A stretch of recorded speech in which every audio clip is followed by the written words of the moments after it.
नाज़रीन, खुदावंद यीशु मसीह नासरी के नाम में आप सबको सलाम। मैं आपका खादम, आपका host reverend doctor Robinson Asghar ईमान का सफ़र प्रोग्राम लेके आज फिर आपके सामने हाज़िर हूँ। और नाज़रीन, मैं खुदावंद अपने खुदा का शुक्रगुज़ार हूँ जो हमारी ज़िंदगी में हमें बार बार ये मौके अता कर देता है कि ज़िंदगी के सफ़र में और ईमान की उन राहों पर चलते हुए हम उस जगह तक पहुँचे जो खुदावंद हमारा खुदा हम जहाँ पे खुदावंद हमारा खुदा हमें देखना चाहता है। और यकीनन खुदा की ये मर्ज़ी अज़ल से यही थी कि इंसान उसके साथ रहे और उससे रफ़ाकत रखे और उसकी हम्द करे, और वो मिल के उसके साथ जैसे बाग अदन में रहते थे उसी तौर पे खुदा उनके साथ साथ रहे।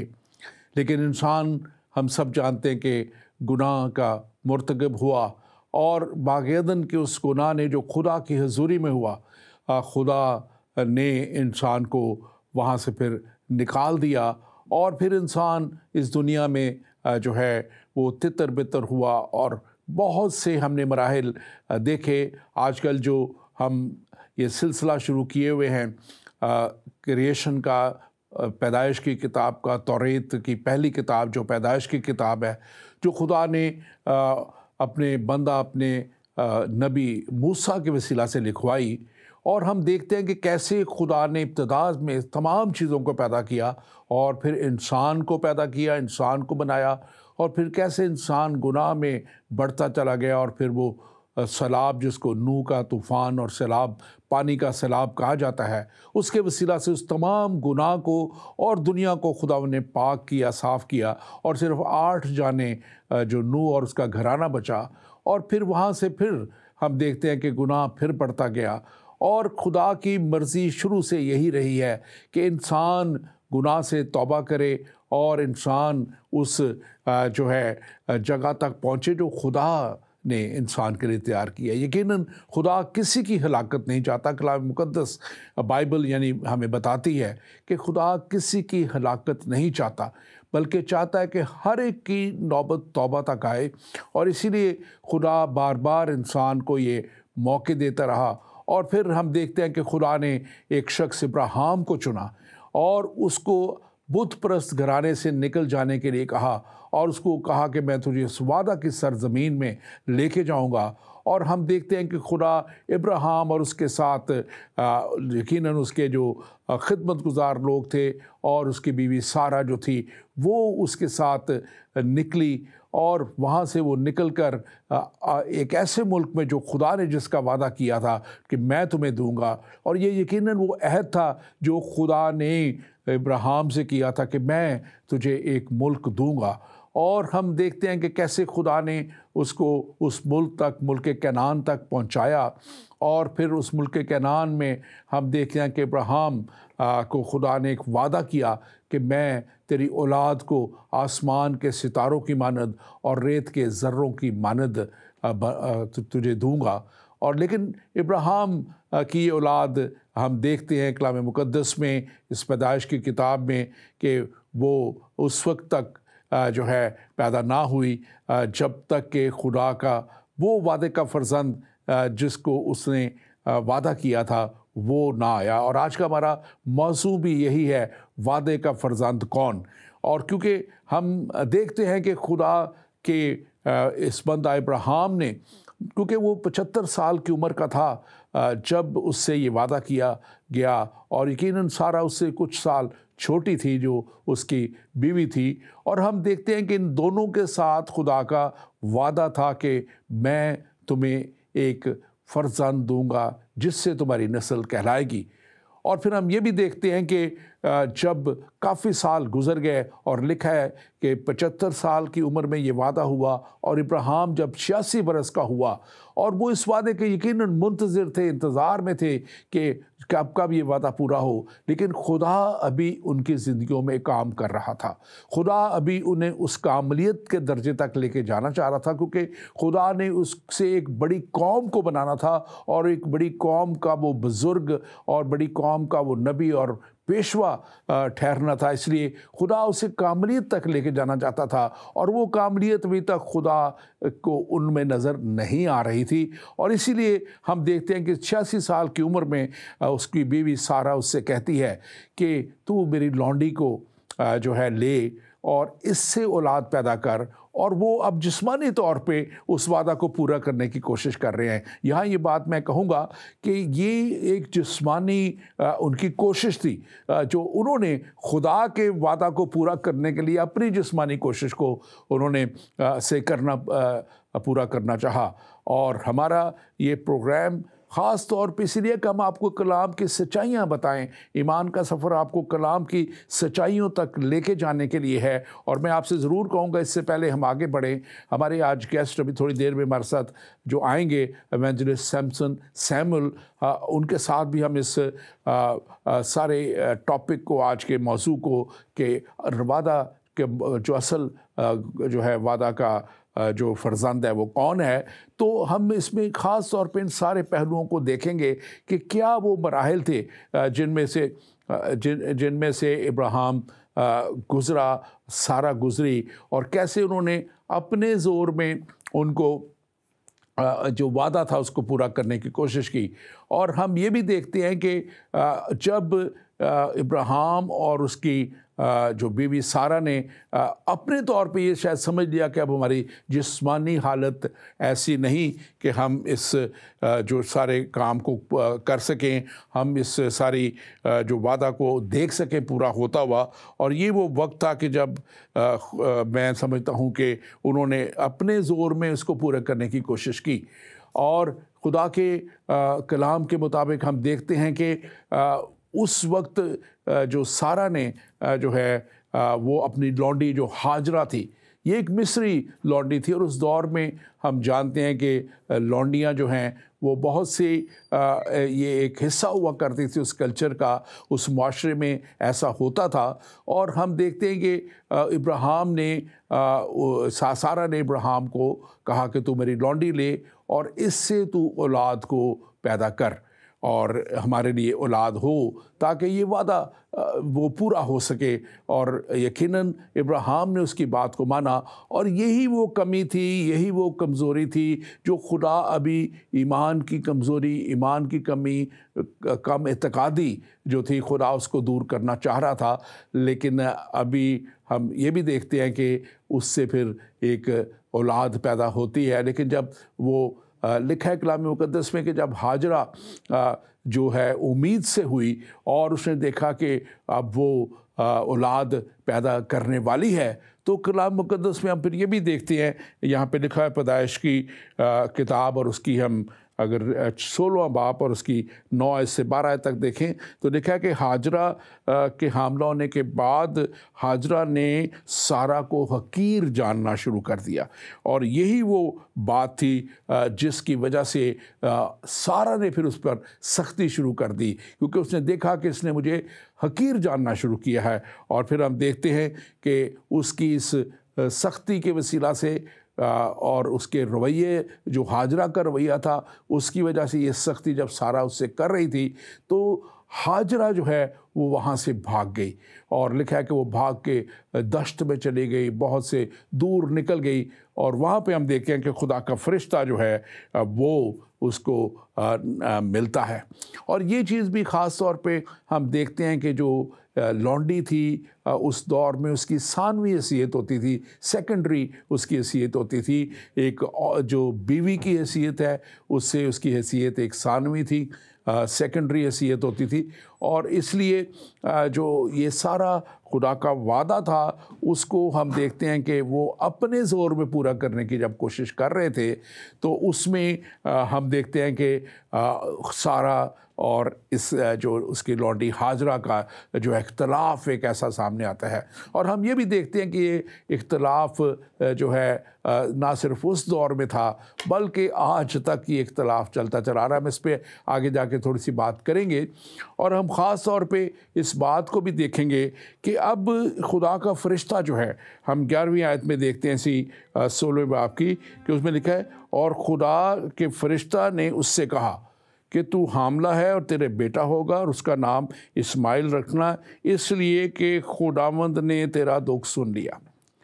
अब यहाँ पे एक बात मैं ख़ास तौर पे करना चाहता हूँ कि ये देखें कि हाजरा गो के सानवी हैसियत रखती है, लेकिन खुदा जो है वो कहते कलाम में मुक़द्दस बताता है कि वो किसी का भी तरफदार नहीं है।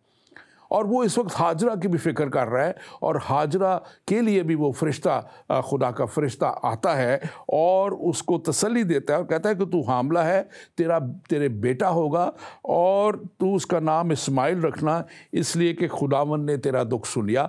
खुदावंद मैं आज आप अगर बैठे हुए हैं, किसी भी मज़हब से हैं, किसी भी रंग नस्ल से हैं, मैं आपको कहना चाहता हूँ कि खुदा हर एक शख्स को जो इस दुनिया में पैदा होता है, आ जाता है, तो खुदा उसको जो है वो जो है उसकी भी फ़िक्र करता है, उसको भी अपनी बड़ी कुदरत में संभाल लेता है, गो कि वो उसकी मर्ज़ी के ख़िलाफ़ भी अगर काम किसी ने किया हो। और यहाँ पे हम यही देखते हैं, और यहाँ पे हमें नज़र आता है कि खुदावंद हमारा खुदा कैसा मेहरबान खुदा है, कैसा वो कहते हैं कि एक जस्ट गॉड, एक मर्सीफुल गॉड, रहीम है, और वो हर एक के ऊपर रहमत करने वाला है।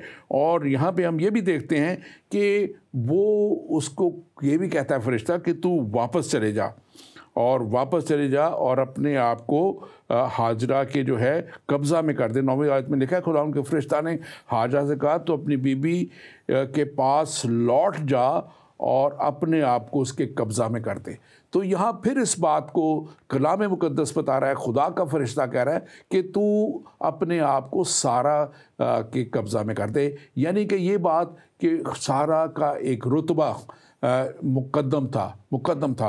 और अब ये लौंडी के ताल्लुक़ से जो मैंने बात की है, उसमें ये एक पुरानी रवायत होती थी। अभी हम एक स्लाइड भी देखते हैं कि ये बहुत हज़ारों साल पहले इब्राहिम से भी ये मिलती है, जिसमें ये पता लगता है कि उस वक्त ये जो नूसी टैबलेट्स हैं जो मिली हैं इराक़ के करीब, ये बहुत साल पहले, और ये उस टैबलेट्स में लिखी हुई रवायात मिली हैं, जिसमें पता लगता है कि जो उसकी एक ख़ास तौर पे एनेट सफ़ा 220 जो है इसका, उसमें हम देखते हैं कि ये जो है उस वक्त की एक पुरानी रवायत थी, जिस रवायत में जो है जो ये सारा लौंडियाँ रखने का सिलसिला था। और इसको हम आगे जाके भी देखते हैं जो कि कंटिन्यू रहा। और सुलेमान के ताल्लुक़ से हम देखते हैं कि उसकी 700 बीवियां और 300 लौंडियाँ थी।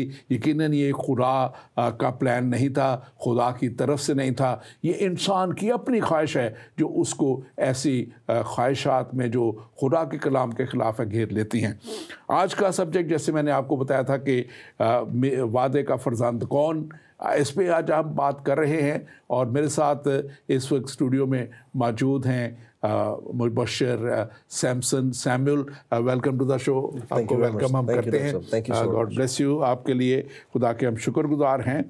तो आज की ये बातचीत आपने कुछ सुनी, इसमें हम ये देखते हैं कि कैसे ये उस वक्त लौंडी हाजरा से खुदा जो है एक खुदा नहीं बल्कि ये आदम और सारा जो है, सारा जो है, जी बिल्कुल, सारा अब्राहम और सारा जो हैं, ये अपनी कोशिश से खुदा के वादे को पूरा करने की कोशिश कर रहे हैं। जी बिल्कुल। आप इसके ताल्लुक से क्या कहेंगे? जी वो हम इस पे काफ़ी कुछ दिनों से कुछ शो से बात भी कर रहे हैं। इंसान हमेशा समझता है कि मैं उस दिन किसी भाई ने सवाल भी किया कि क्या जी ये सब खुदा की मर्ज़ी से हो रहा है, तो ये कैसा वो खुदा से वफ़ादार था कि उसने खुदा की वफ़ादारी का भरोसा नहीं किया।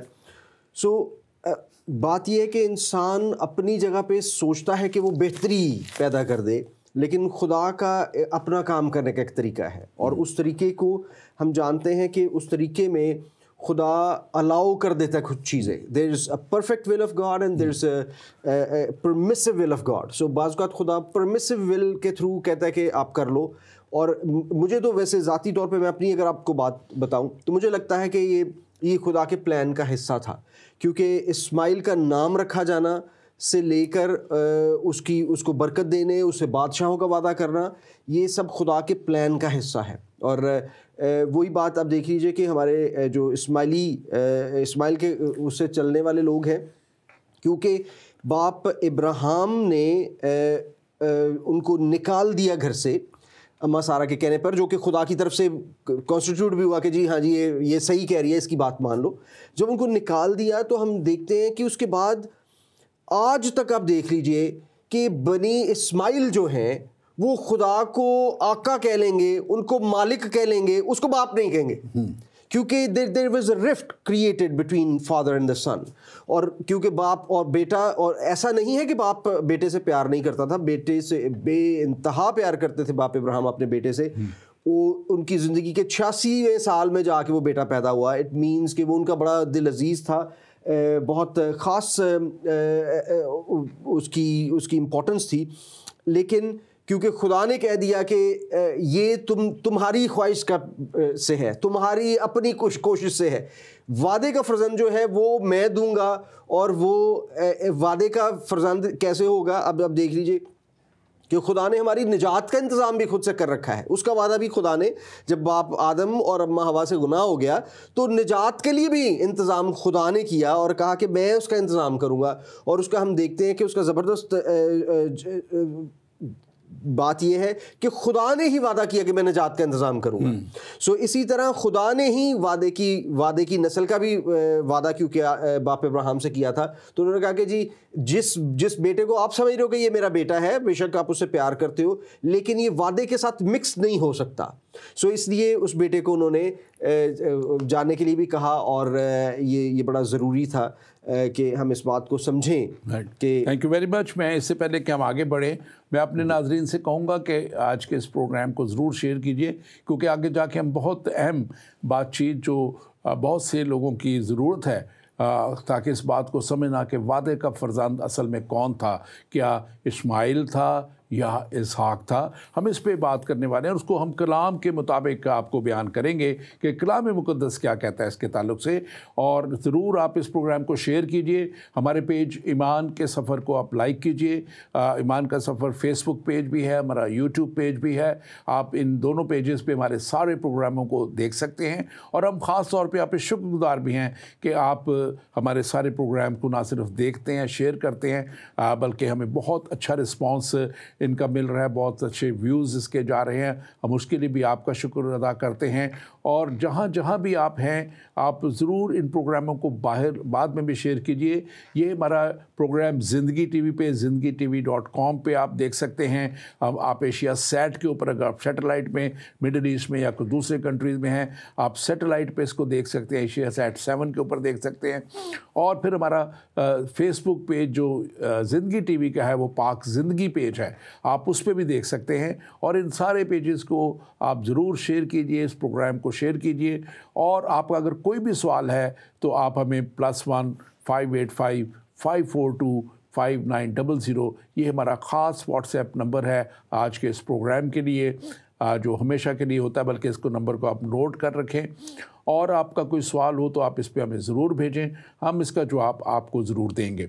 और आज के लिए ख़ास तौर पे मैं कहूँगा कि आप ज़रूर जहाँ जहाँ आप हैं इसको आप शेयर कीजिए। मुबशर सैमसन, ख़ास तौर पे आपसे मैं एक बात और करूँगा यहाँ पे कि अब हम देखते हैं कि ये इब्राहिम जब 86 बरस का हो गया और उस वक्त ये उसके जो है ये अब बेटा उससे पैदा हो रहा है। जी। और ये पैदा यकीनन खुदा का जो प्लान था, खुदा का जो वादा था, वो सारा से था। उसको आगे जाके हम और मज़ीद भी कलाम से साबित करेंगे। लेकिन ये इंसान की एक अपनी जो सोच है, दुनिया में बहुत से मज़ाहिब भी हैं, बहुत से लोग भी हैं जो दुनियावी तौर पे सारे कामों को समझते हैं कि उसका हल है और वो दुनियावी तौर पे करना चाहते हैं। और यही काम इन्होंने भी किया कि उन्होंने सोचा कि शायद खुदा ने जो वादा किया है वो हमने ही पूरा करना है, तो हम इस तौर पे कर लेते हैं, कुछ हल ढूंढ लेते हैं। यहाँ पे लैक ऑफ फेथ भी नज़र आता है, ईमान की कमी भी नज़र आती है, कम इत्तेकादी भी नज़र आती है। क्योंकि जो बाइबल जो हमें बताती है, कलाम मुक़द्दस जो हमें बताता है, जो आज के दौर में तो हमारे पास है, उस वक्त वो खुदा फरिश्तों के वसीला से कलाम करता था, नबियों के वसीला से कलाम करता था, तो लेकिन उस वक्त भी खुदा कलाम करता था। और इनके साथ तो इतना बड़ा एक मीडिया के खुदा खुद कलाम कर रहा है, फरिश्तों के वसीला से कर रहा है, तो ये बहुत बड़ी बात थी। लेकिन अब जब ये इब्राहिम 99 के करीब चला गया और अब खुदा उसको फिर से कह रहा है, क्योंकि अब 86 बरस से लेके 99 तक 13 साल गुजर गए हैं और खुदा अब उसको मज़ीद परफेक्शन में ले गया है और अब खुदा अपने वादा को पूरा करने को है। तो उस वक्त वो उसको कहता है कि अगले साल जो है तेरे हाँ जो है वो बेटा पैदा होगा। और वो लिखा है कि इब्राहिम का वो जो जवाब है वो बड़ा बस वह हंसी भी आती है, लेकिन उस सिचुएशन में हम नहीं हैं, इसलिए शायद हम इस तरह कह सकते हैं। तो वहाँ पे वो कहता है कि काश इस्माइल ही तेरे हुजूर में जीता रहे, बनी कि वो उसको अब उम्मीद ख़त्म हो चुकी है क्योंकि उसकी वो हालत नहीं है। आप इस पर क्या तबसरा करेंगे? जी डॉक्टर साहब, ये बड़ी ज़बरदस्त बात है कि बाप इब्राहिम का कहना कि काश इस्माइल ही तेरे हुजूर जीता रहे, क्योंकि 86 साल से पहले बाप इब्राहिम को शायद ये लगता था कि जो उनका मुलाजिम है, जो नौकर है, जो उनका ख़ास नौकर था, जिसको वो बाद में ज़िम्मेदारी भी देते हैं कि जाके तो तू मेरे बेटे के लिए दुल्हन ढूंढ के ला, उनका ख्याल था कि शायद यही मेरा जो है वाली वारिस बनेगा। और खुदा से वो गिला भी करते कि खुदाया मेरे पास तो औलाद भी नहीं है, यही एक मेरा नौकर है जो मेरे पास है। लेकिन जब 86 साल में खुदा उनको बेटा दे देता है तो उनको लगता है कि अब मेरा शायद साथ किया गया वादा शायद पूरा हो गया। लेकिन वो नहीं जानते कि और 13 साल बाद फिर खुदा ने एक नया वादा लेके आएगा और बताएगा कि नहीं नहीं नहीं, ये जो बेटा पैदा हुआ ये वादे का तो नहीं है। अब वो 13 साल इस्माइल को वादे के बेटे की तरह प्यार करते रहे हैं, वो उसको ऐसे ही प्यार करते रहे हैं कि जैसे ये वादे का बेटा है। अब फ़र्क क्या है कि हमें समझने वाली जो बात है कि इन 13 सालों में बेशक वो उसको वादे की तरह बेटे की तरह प्यार करते रहे, लेकिन क्योंकि वो ह्यूमन इंटरवेंशन से था, वो मौजज़े का नतीजा नहीं था, इसलिए वो वादे का फर्जंद नहीं था। वादे के फर्जंद को मौजज़े के वसीला से ही पैदा होना ज़रूर था, क्योंकि फ़र्ज़ कीजिए कि अगर वो जिस्मानी तौर पे पैदा होता है, अब इसी तरह हम सब भी वादे के वसीला से बाप इब्राहिम के बेटे और बेटियां बन जाते हैं, हम उसकी नस्ल में शामिल हो जाते हैं, उसके साथ जुड़ जाते हैं। सो वो वादे की वजह से, क्योंकि हम उसकी नस्ल में चले जाते हैं। अगर जिस्मानी तौर पे नस्ल में जाना होता तो हिंदू गिला कर सकते थे कि जी मैं तो नहीं बन सकता बाप इब्राहिम का बेटा, मैं तो जिस्मानी तौर पे, या चाइनीज़ कह सकते थे मैं तो बाप इब्राहिम का बेटा नहीं बन सकता। सो खुदा ने इसीलिए निजात का रास्ता वादे के थ्रू रखा है। वादे के थ्रू, वादे की नस्ल से ही दाऊद ने पैदा होना था, वादे की नस्ल से ही फिर जनाब मसीह ने आना था, और वादे के वसीला से खुदा ने हम सब के लिए रास्ता खोलना था, यानी जेंटाइल्स के लिए रास्ता खोलना था, जो कि बनी इसराइल का जिस्मानी तौर पर हिस्सा नहीं है, वो रूहानी तौर पर वादे के वसीला से उस वादे में, उन प्रोमिसेस में शामिल हो सकते हैं। सो इसलिए खुदा ने ख़ास तौर पर वादे का उनसे ये और खुदा ने आगे बड़ा क्लियरली हम देखते हैं इसी 17 बाब की 19वीं आयत में, हम आगे चलेंगे जो हमारा आज का मेन टॉप सब है 21वां बाब उसमें, लेकिन यहाँ पे हम देखते हैं कि बड़ा क्लियरली खुदा ने उसे कहा था, तब खुदावन ने फरमाया कि बेशक तेरी बीवी सारा के तुझसे बेटा होगा, तू उसका नाम इसहाक रखना, और मैं उससे और फिर उसकी औलाद से अपना अबदी अहद बांधूंगा। अपना अबदी अहद बांधूंगा। एक अहद खुदा इब्राहिम से कर रहा है, एक अभी ये खुदा अबदी अहद की बात कर रहा है। हम इसको आखिर में जाके टच करेंगे इसको भी। और फिर ये बड़े जो आयत है बड़े वाज़े तौर पे बताती है कि खुदा ने जो वादा कर किया था और वादे का फर्जंद था, वो खुदा ने खुद बता दिया कि तेरे लिए मैं सारा से बेटा पैदा करूँगा, तेरा सारा से बेटा पैदा होगा। और जो है खुदा ने ख़ास कह दिया कि इसहाक से और उसकी औलाद से जो है वो अहद मैं बांधूंगा अपना। और फिर ये सब देखते हैं कि इसकी तकमील जो है अब्दी अहद की तकमील ये यीशु मसीह के वसीला से पूरी होती है, क्योंकि अहद तो खुदा से बरकत का था, जो इब्राहिम से था, वो तुझे बरकत दूंगा। फिर उसको कहा तुझे मैं मुल्क वो दूंगा, फिर उसने कहा कि ये मुल्क दायमी तौर पे तुझे दूंगा।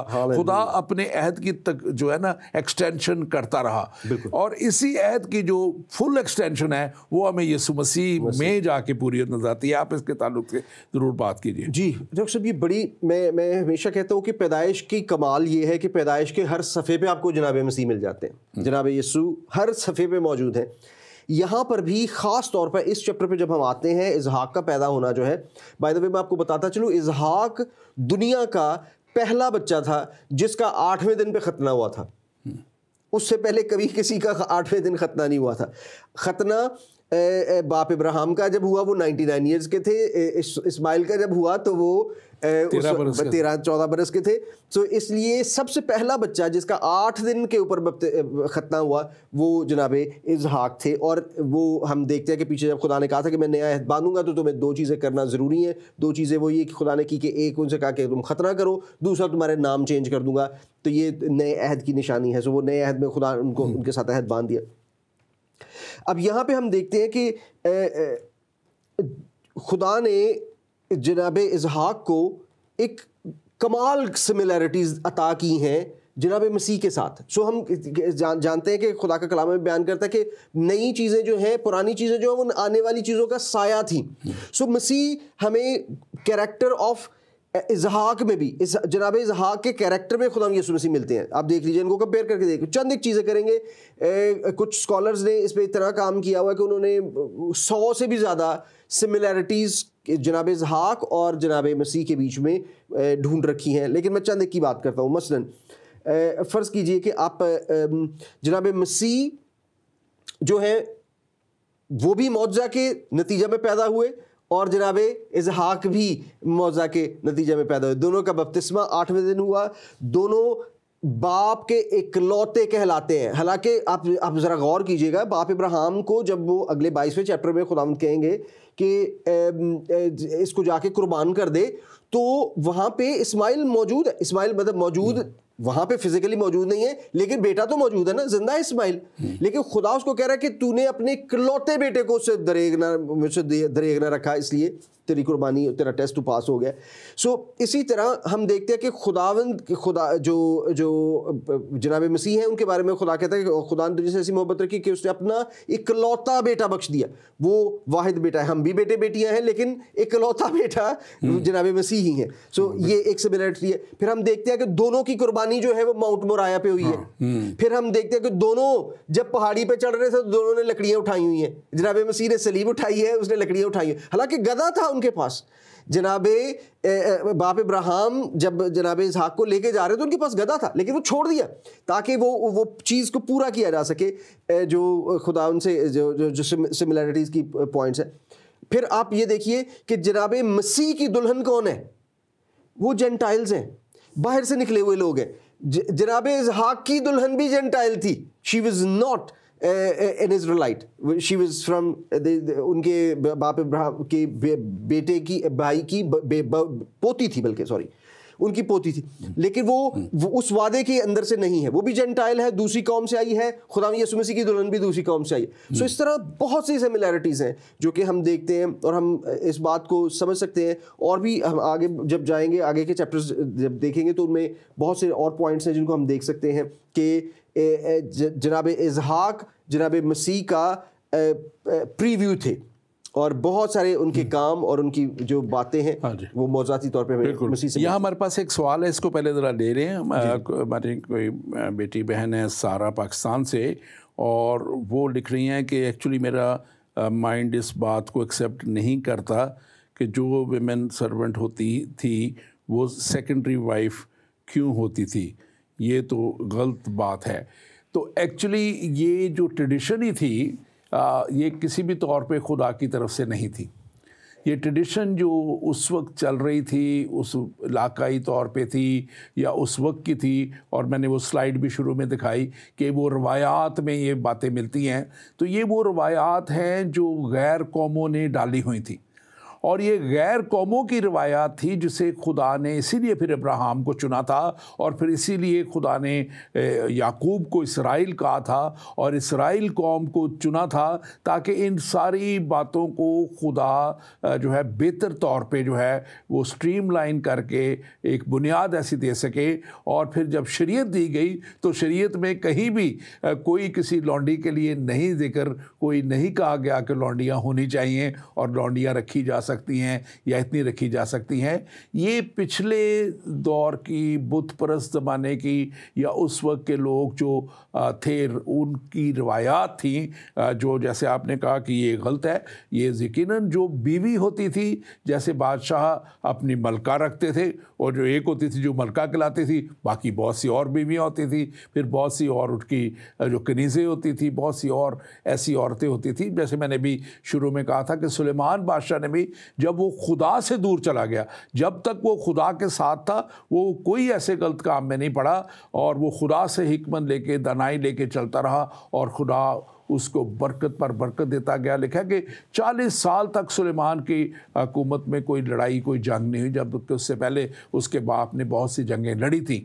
लेकिन खुदा ने क्योंकि वादा किया हुआ था इब्राहिम दाऊद के साथ कि मैं तेरे बेटे के वक्त में सलामती बख्शूँगा, तो खुदा ने सलामती रखी। लेकिन खुदा ने उसको कभी नहीं कहा था कि तू इतनी शादियाँ कर और इतनी जो है वो लौंडियाँ रख। तो ये यकीनन खुदा के कलाम के ख़िलाफ़ बात है। लेकिन हमने बात ये की थी कि उस दौर में जब एक बीवी होती थी और जो उसकी लौंडियाँ होती थी, उनकी यकीनन एक सेकेंडरी पोजीशन थी। और यहाँ पे हम देखते हैं कि खुदा के फरिश्ता ने, मैंने इस बात को हाईलाइट किया था कि खुदा के फरिश्ता ने उसके कहा ये लिख लीजिए, पैदाइश की किताब 16 बाब 9वीं आयत में लिखा है कि उसने कहा कि लौट जा और अपने आप को उसके कब्ज़ा में कर दे।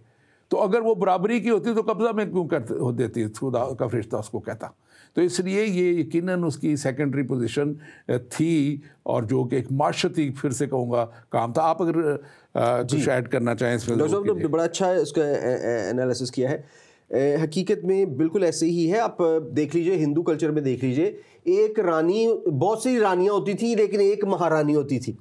बहुत सी कनीज़ें भी हो सकती थी लेकिन महारानी सिर्फ एक ही होती थी। अपने हमारा जो ग्रीक कल्चर था या और इजिप्शियन जो कल्चर था, उनमें भी पोलीगमी करते थे, लेकिन जो उनकी सुप्रीम एक ही, मैं पिछले दिनों में हम बात कर रहे थे कि बाज़-औक़ात जो सबसे बड़ी रानी होती थी उसको बहन का भी दर्जा दे दिया जाता था। कहते थे कि ये मेरी बहन की तरह है, हालांकि वो उसकी बीवी होती थी। ये भी एक रस्म मौजूद थी कि उसको that was the stage of exaltation. ये थोड़ा हो सकता है मुश्किल हो बातें, लेकिन मैं इन बहन को ये कहना चाहूँगा कि आपकी बड़ी अच्छी बात ये है कि आप कह रहे हैं कि मैं कंफर्टेबल नहीं हूँ। आपको नहीं होना चाहिए। हम और ना ही मसीह ऐसा करता है, बताता है हमें, ना ही खुदा का कलाम हमें बताता है कि ये करना अलाउड है, ये करना चाहिए, क्योंकि खुदा ने आदम के साथ एक हवा बनाई थी। आदमी की एक ही बीवी होनी चाहिए, वो उसी के साथ वफादार होना चाहिए, और यही खुदा का तरीका है। वो क्योंकि ये शरीयत से पहले की बातें थी, उस वक्त डिफरेंट सिस्टम था। फिर उसके बाद जब हम देखते हैं कि खुदा ने शरीयत में इसको एक प्रॉपर एक सिस्टम दे दिया, उसको भी फिर उस शरीयत के बावजूद भी बहुत सारे बादशाह जो है जब गुमराह हो जाते थे तो वो गलत रस्तों पे चलना शुरू हो जाते थे। लेकिन बिल्कुल यही सही तरीका है कि खुदा ने एक आदम बनाया और उसकी एक ही बीवी बनाई, और खुदा ने यही दैट इज़ द प्रोसेस। हमारे पास एक और सवाल है। पाजी साहब, आप किस तरह हमारे मुसलमान भाई को ये समझाएंगे कि कुर्बानी हज़रत इसहाक़ की हुई, ना कि इस्माइल की? तो मेरे भाई, आपको एक हफ़्ता इंतज़ार करना पड़ेगा। अगला चैप्टर हमारा इसी पे है, हम इसी पे बात करेंगे और ये बड़े हम वाज़े तौर पे इस पे बात करेंगे, खुल के बात करेंगे।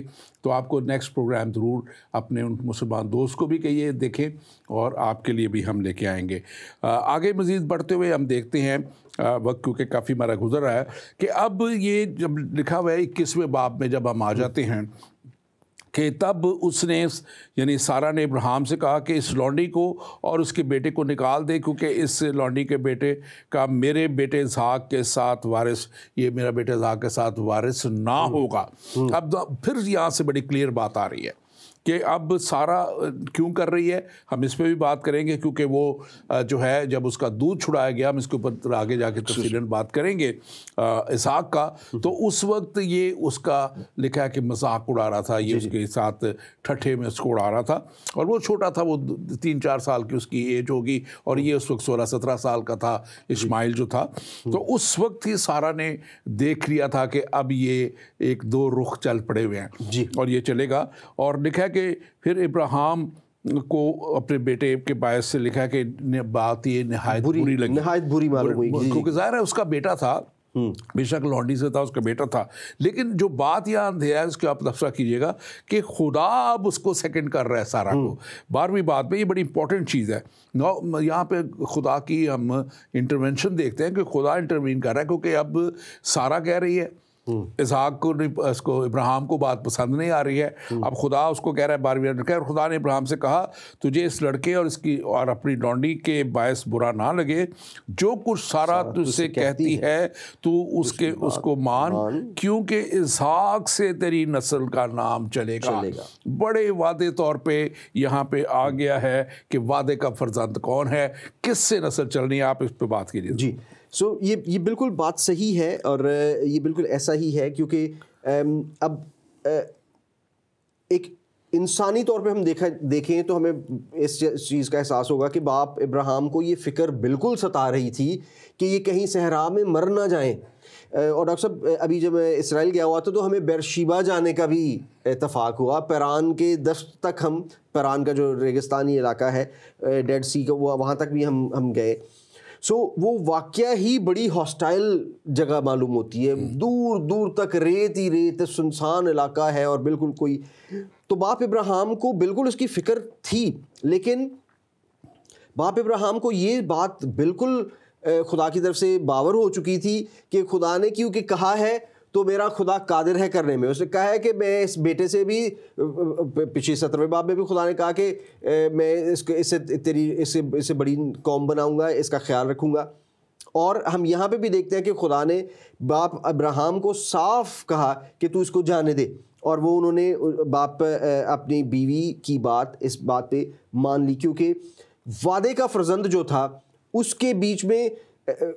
देखिए, मैं हमेशा कहता हूँ कि बेहतरीन तरीका ये है कि कोई भी दुआ करने का, मैं इससे एक छोटा सा प्रिंसिपल निकालना चाह रहा हूँ। छोटा सा प्रिंसिपल ये है दुआ करने का कि आप खुदा से कहें कि खुदाया मुझे क्या चाहिए ये मैं नहीं मांगता, पर मुझे क्या चाहिए तुझे पता है, वो चीज़ें तो मुझे खुद ही दे दे, क्योंकि मुझे नहीं पता कि मुझे 1 साल बाद किन चीज़ों की ज़रूरत है या किन स्किल्स की ज़रूरत है या किस तरह की क्या क्या चीज़ें, लेकिन खुदा को फ्यूचर पता है। और ऐसे लगता है कि जैसे बाप इब्राहिम ऐसा ही कुछ कर रहे हैं कि वो उनको, हालांकि एक चीज़ मुश्किल लग रही है, बुरी लग रही है, लेकिन वो उसके बावजूद भी खुदा की बात को आमीन कह रहे हैं। एंड उन्होंने अपनी लौंडी को, और बिल्कुल, और मैं इसके लिए ख़ास तौर पे अपने नौजवान नस्ल के बच्चों को, बेटों को अगर कोई देख रहे हैं और या आगे बाद में देखेंगे, मैं आपको इनकरेज करना चाहता हूं कि आप ज़रूर दुआ करें, ज़रूर खुदा के वादों पे एतबार करें। ज़रूर ये खुदा ने यहाँ 2 चीज़ें ख़ास तौर पे रखी हैं कि खुदा ने जो वादा किया था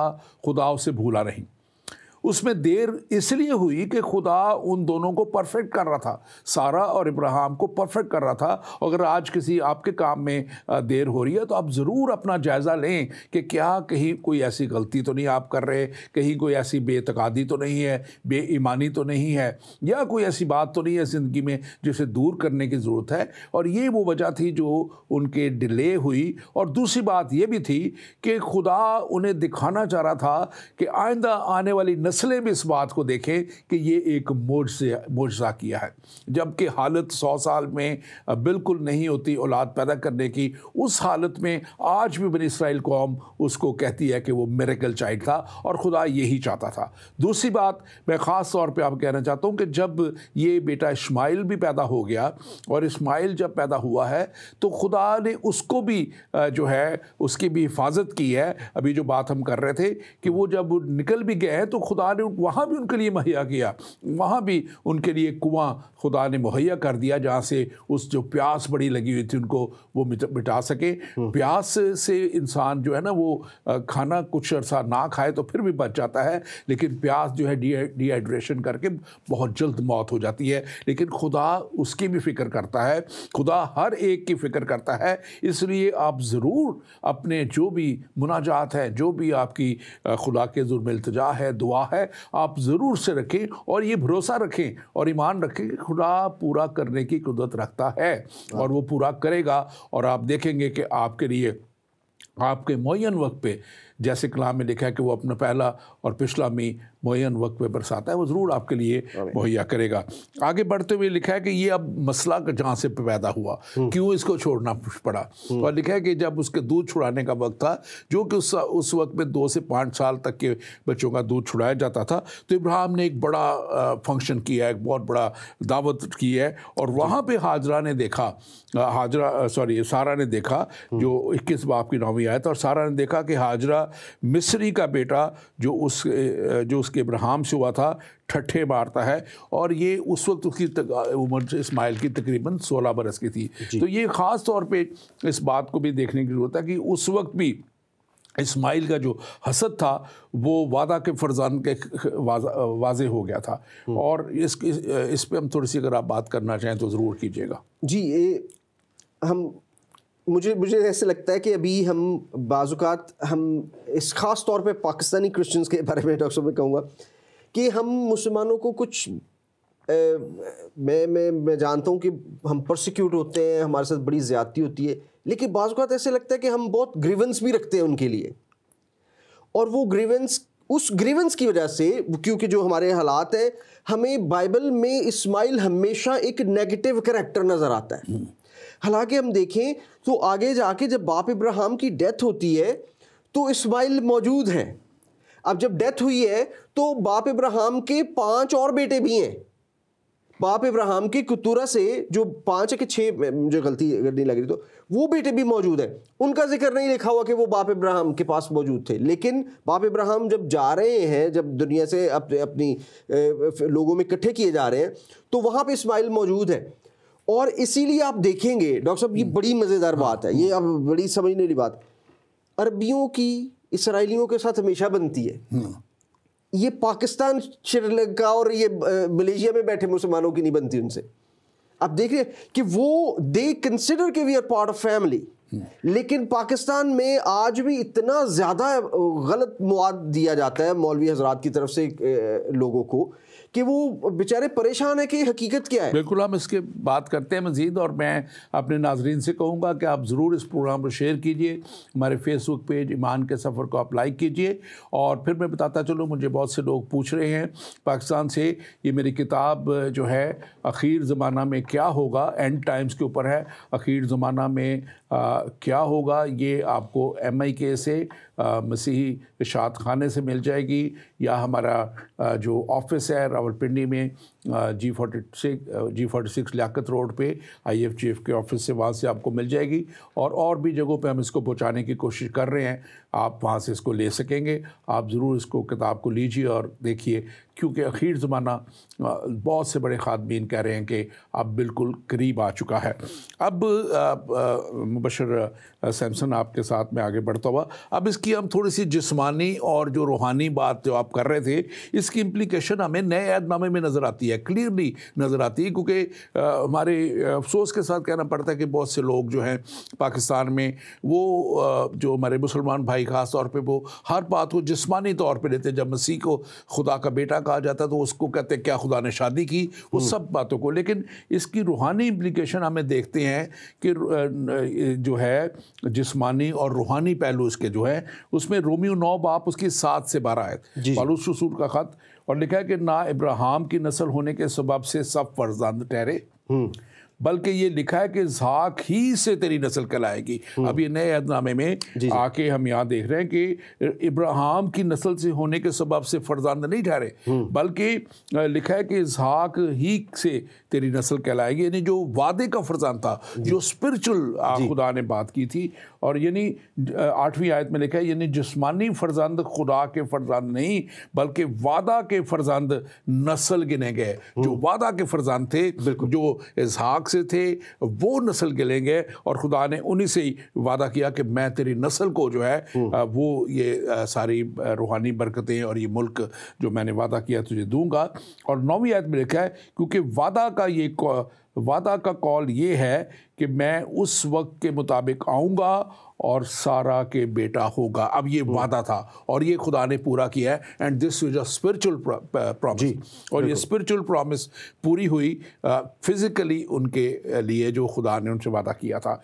और यह मैं ख़ास तौर पे इस बात को देखता हूँ कि इब्राहिम के से होने से, इस्माइल पैदा होने से, अब ये इब्राहिम के फर्जंद तो कहलाए, लेकिन वो रूहानी नस्ल जिसकी खुदा बात कर रहा है वो नहीं है कहलाते, जो आपने भी थोड़ा सा बयान किया था। आप इसको मज़ीद थोड़ा सा बताइएगा। जी, ये फिर से this is the most important point for us and for everybody watching us, कि खुदा ने हमारे लिए दर खोल दिए।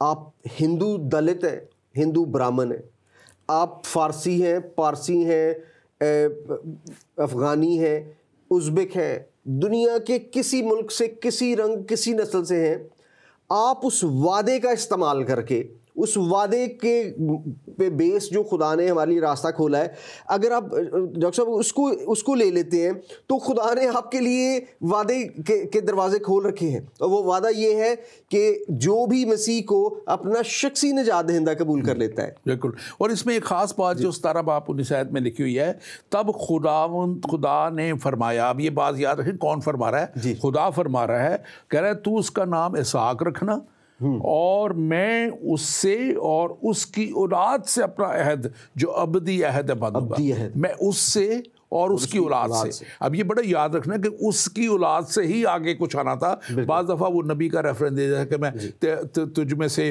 तेरे जैसे नबी में से करूँगा, लेकिन इसी की औलाद में से होना था, not the cousin brother, not जो जिनको पहले से ही अलहदा कर दिया गया है उनमें नहीं होना था। ये भी बात ख़ास है। और अबदी अहद, हम इसके ऊपर भी, अहद के ऊपर थोड़ा सा बात करते हैं और अबदी अहद के ऊपर भी बात करते हैं। और लेकिन इसको एक आयत ख़ास तौर पर मैं पढ़ना चाहता हूँ, गलतियों के नाम पालूस ख़त, उसका चौथा बाब है। और जैसे ही उस जिस्मानी पैदाइश वाला रूहानी पैदाइश वाले को सताता था, वैसे भी अब भी होता है। जी जी जी। अब ये कब लिखा जा रहा है?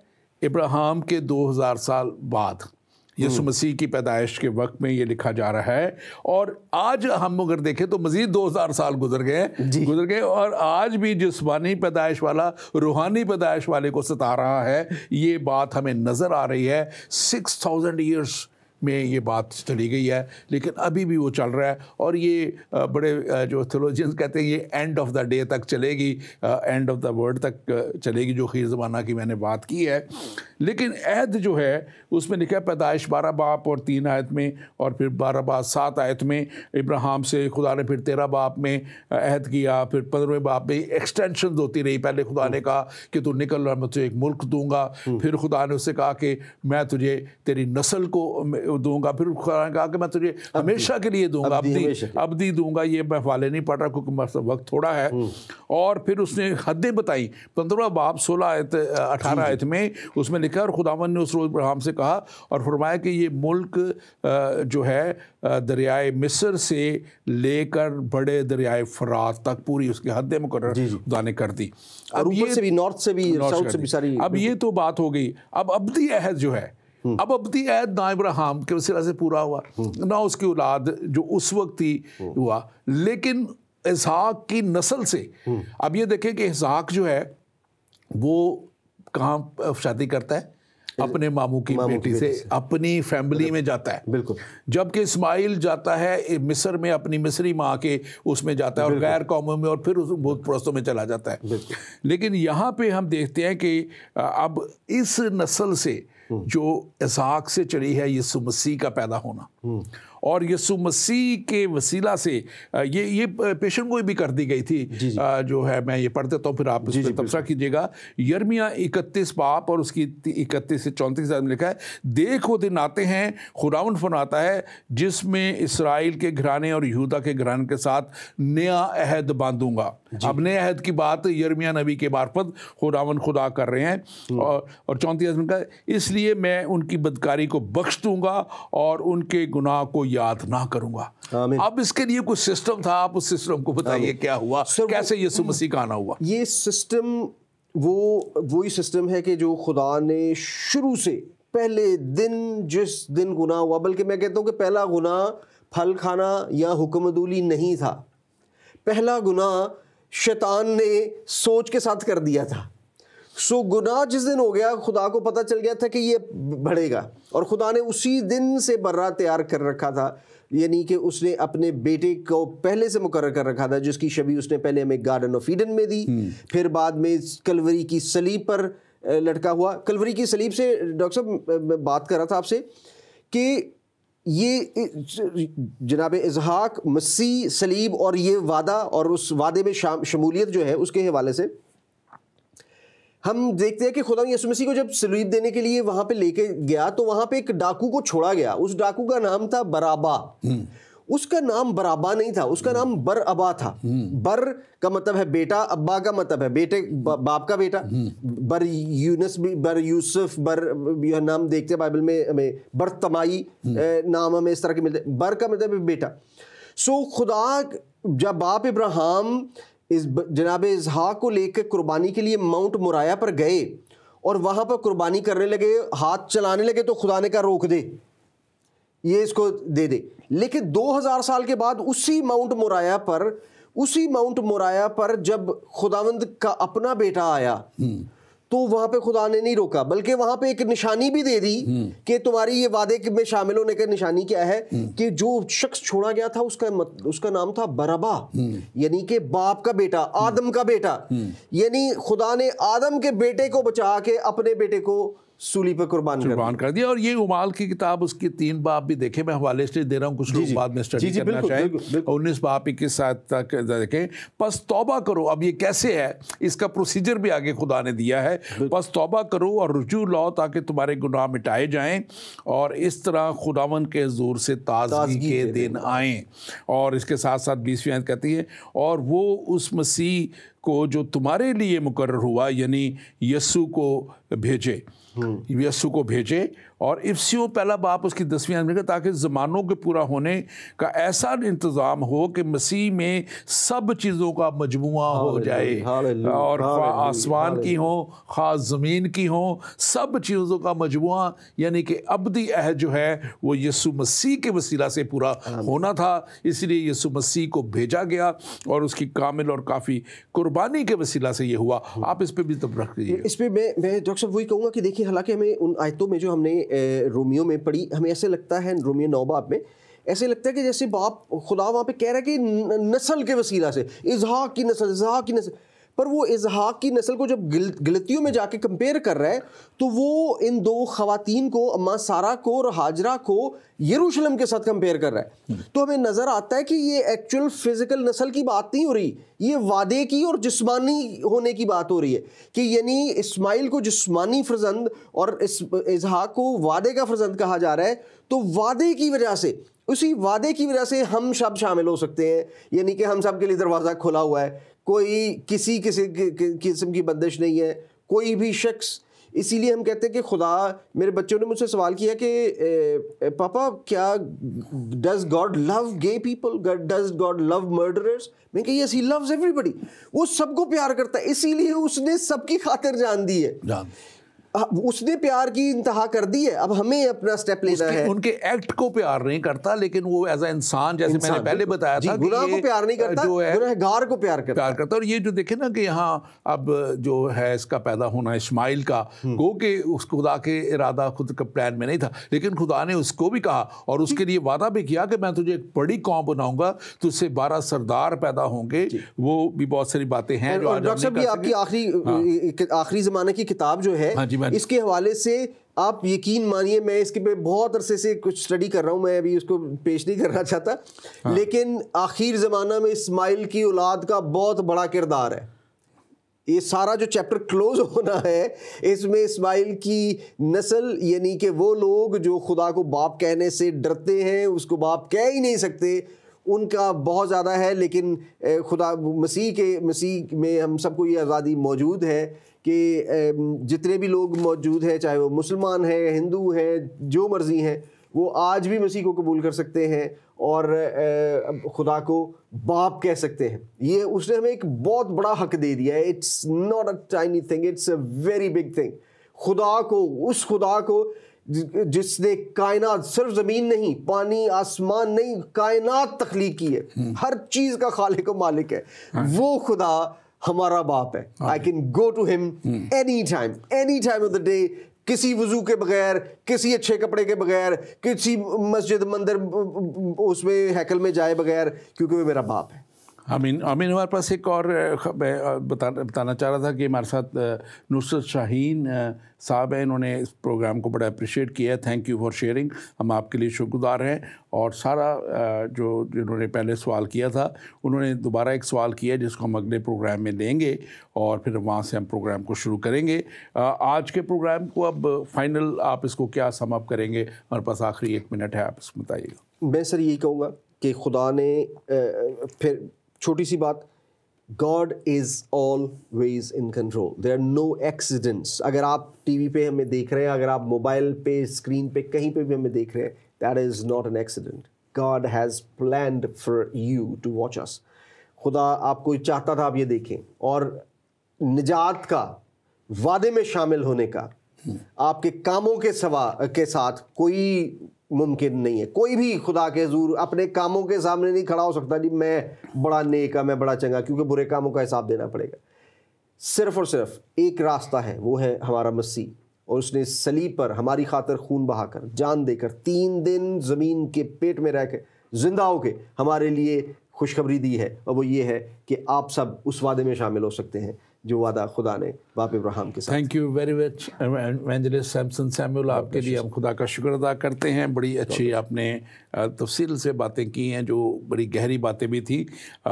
हम उम्मीद है कि आइंदा भी हम आपके साथ प्रोग्राम में चलेंगे। और नाज़रीन, ख़ास तौर पे मैं बताता चलूँ कि वादे का फ़र्जंद इसहाक जो महाराज का टॉपिक था, और उसके ताल्लुक से जब हम बात करते हैं तो हम इस बात को ख़ास तौर पे हमने देखा कि ये जो अबदी अहद है ये कहाँ पे जाके मुकम्मल हुआ। और हमने बात की दूसरे वादे के फ़र्जंद यीशु मसीह के ताल्लुक से, जिसके लिए 300 पेशन गोइयाँ बाइबल मुक़द्दस में मौजूद हैं, और अगले चंद हफ्तों के बाद हम उसकी पैदाइश को भी मनाने वाले हैं, खुशियाँ उसकी मनाने वाले हैं। और उसी यीशु मसीह के कफ़ारे के वसीला से इंसान जो है उस हमेशा की ज़िंदगी को पहुँचा। और कलाम मुक़द्दस में मत्ती की इंजील 11वें बाब में लिखा है, और लूका की इंजील 16 बाब 16 आयत में लिखा हुआ है, शरीयत और अंबिया यूहन्ना तक रहे, उस वक्त से खुदा की बादशाही की खुशखबरी दी जाती है और हर एक ज़ोर मार कर उसमें दाखिल होता है।